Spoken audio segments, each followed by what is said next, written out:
बड़ा बाबू पे चढ़ के बात कर रहे हैं, तो बोलिए कि आपको हम देते हैं कि नहीं देते हैं महीना का। तो जब तक सरकार इन चीज़ों को गंभीरतापूर्वक नहीं, इसमें सारे जिलों का बहाली होगा। देखिए अगर ये नियमता है कि जिलावार बहाली है और उसमें उसी ज़िले के लोगों का होना चाहिए तो उनको उनका हक मिलना चाहिए। अगर वो जिलावार बहाली स्पेशल अगर किसी जिला विशेष के लिए है तो निसंदेह जिला का हक बनता है।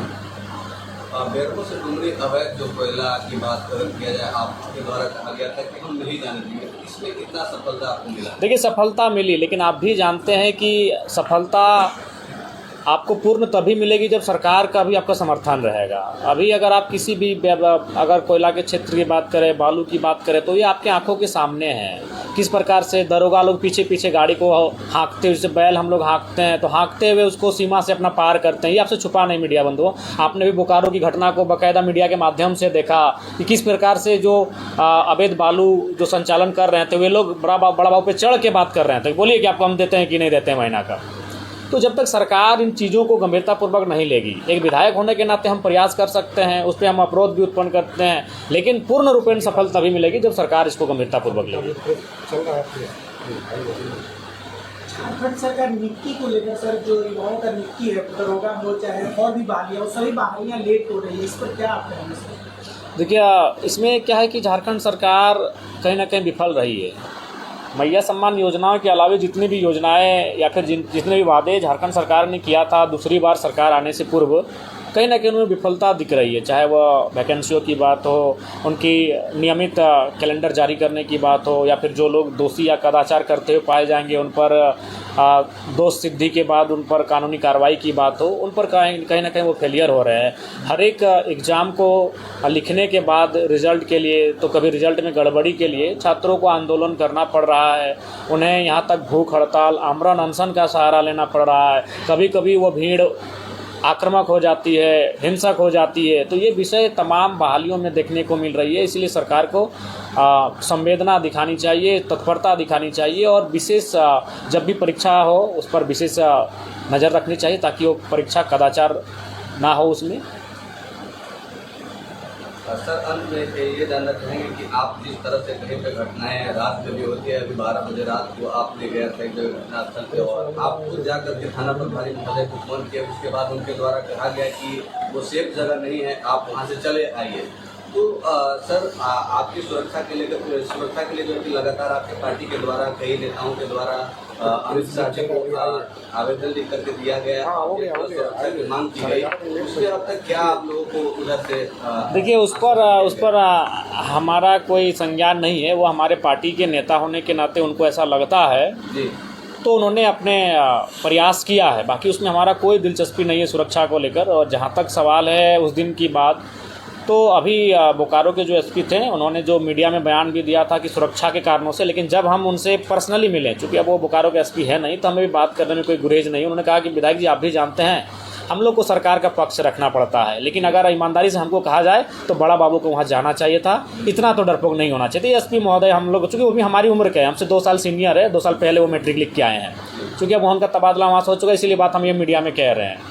उन्होंने स्पष्ट कहा कि देखिए मीडिया में जो बातें कहते हैं विधायक जी उसको दिल पे मत लीजिएगा, क्योंकि हम लोग की भी बाध्यता होती है, लेकिन अगर मेरे भी बात को मैं अगर आपकी जगह होता तो शायद बड़ा बाबू को वहाँ आना चाहिए। तो ये एसपी महोदय ने खुद कहा, हालांकि उन्होंने मीडिया में कुछ और कहा, लेकिन अब वो चूँकि बोकारो के एसपी रहे नहीं, तो इसलिए बात हम भी मीडिया में शेयर कर रहे हैं।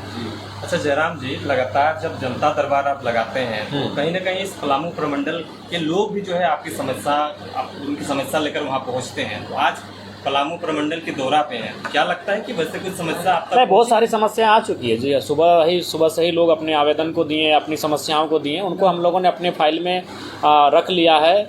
और जैसे ही हम कार्यक्रमों से फुर्सत हो जाएंगे उसको पढ़ेंगे और उसके बाद देखेंगे कि किस विभाग से संबंधित फाइलें हैं, उस विभाग से हम टेलीफोनिक भी बात करेंगे और अपने लेटर हेड के माध्यम से उनसे पत्राचार भी करेंगे।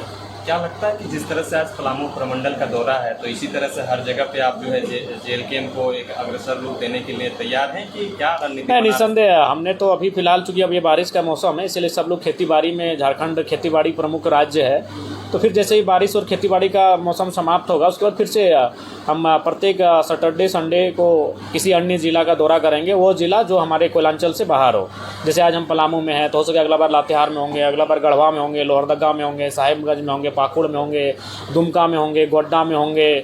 तो इस प्रकार से प्रत्येक संडे को हमारा दौरा रहेगा विभिन्न ज़िलों में जो कोयलांचल की सीमा से बाहर आते हैं। चूँकि धनबाद, बोकारो, गिरिडीह तो हमारा रोज़ का आना जाना है, रामगढ़ तक भी हम प्रत्येक दूसरे दिन पहुंच ही जाते हैं, हजारीबाग भी तीसरा चौथा दिन हम पहुंच ही जाते हैं। तो इसके बाहर जो ज़िले हैं उन पर प्रत्येक सप्ताह हमारा एक विजिट होगा, वहाँ के कार्यकर्ताओं से मिलेंगे, वहाँ के लोगों की समस्याओं से रूबरू होंगे और अपना सार्थक प्रयास करेंगे। झारखंड विधानसभा की तरफ से आपको जो है अदर स्टेट जो है कुछ चीज़ों को सीखने के लिए भेजा गया था, उस क्या चीज़ समझ पाए जो झारखंड में अप्लाई करनी चाहिए? आपको लगता है कि वो चीज़ों में कमी है जो अन्य स्टेटों में है? देखिए, अन्य स्टेट जो हम गए हैं वहाँ जो लोकेलिटी है वो स्पष्ट है कि जो अन्य राज्यों से के लोग हैं वहाँ अगर नौकरी के लिए जाते भी सरकारी नौकरी, जैसे मान के चलिए कोई उत्तर प्रदेश का आदमी अगर यहाँ वीडियो बन के आ जाता है या फिर कोई अन्य पदाधिकारी या फिर कोई सरकारी नौकरी करने के लिए आ जाता है तो निसंदेह आए, आने के लिए किसी को मना नहीं, भारत कुछ परसेंट भाई आएंगे, लेकिन वो भाड़े घर में रहेगा। जब उसका नौकरी समाप्त हो जाएगा वो सो तो अपना फिर जहाँ से वो आया था वहाँ चला जाएगा। ये होना भी चाहिए।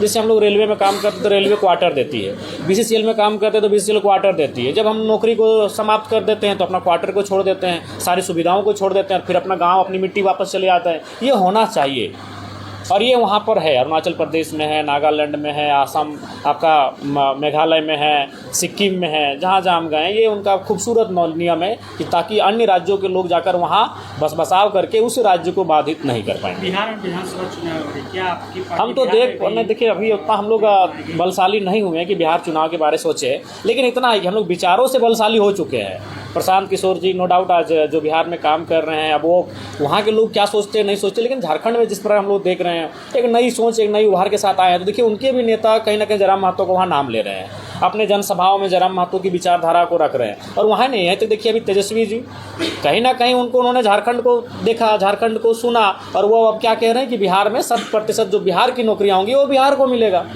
ये तो झारखंड में बोली जा रही थी, जब झारखंड में बोली जा रही थी तो लोग कह रहे हैं चुनाव नहीं लड़ेंगे, लेकिन क्या प्रचार करने जाएंगे? देखिए अभी तक ये तय नहीं हो पाया है, क्योंकि अभी हम लोग को समझना होगा बिहार की आबो हवा क्या है, वहाँ हमारा क्या प्रभाव है, क्या पकड़ है।